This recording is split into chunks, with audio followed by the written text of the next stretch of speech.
மத்திய பட்ஜெட்டில் எதிர்பார்த்திருந்த எதுவும் இல்லை என்றும் ஏமாற்றமளிப்பதாகவும் திருப்பூர் தொழில் கூட்டமைப்பினர் தெரிவித்துள்ளனர்.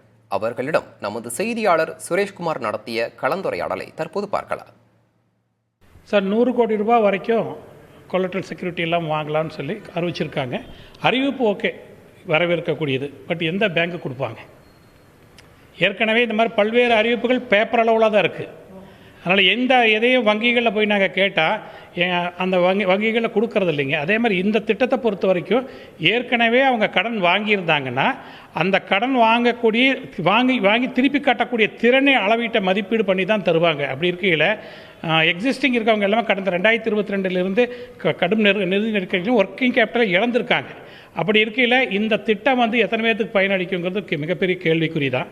அடுத்தது 2, பார்த்திங்கன்னா தமிழகத்தில் பொறுத்த வரைக்கும் நாங்கள் ஏற்கனவே எக்ஸிஸ்டிங் இருக்கக்கூடிய பல லட்சக்கணக்கான தொழில் முனைவோர்கள் வாழ்வாதாரம் இழந்திருக்கோம் 2 வருஷமாக. ஏன்னா எங்களோட ஒர்க்கிங் கேபிட்டல் இல்லை. அப்படி இருக்கையில் எக்ஸிஸ்டிங் இருக்கக்கூடியவங்களுக்கு எந்த விதமான ஒரு சலுகைகளும் இதில் இல்லைங்களா, இந்த பட்ஜெட்டில் இல்லை. நாங்கள் பீகார்லேயோ ஆந்திராவிலேயோ நாங்கள் இருந்திருந்தால் எங்களுக்கு கிடைச்சிருக்குமோ அப்படிங்கிற ஒரு ஆதகம் இன்றைக்கி இருக்க பட்ஜெட்டை பார்த்தா எங்களுக்கு தெரியுதுங்க. ஏன்னா மிகப்பெரிய எதிர்பார்ப்போடு இந்த பட்ஜெட்டில் நாங்கள் இருந்தோம், எங்களை ஏமாற்றிட்டாங்கிற ஒரு வேதனையோடு நாங்கள் இதை கருத்தை தெரிவிக்கிறோங்க.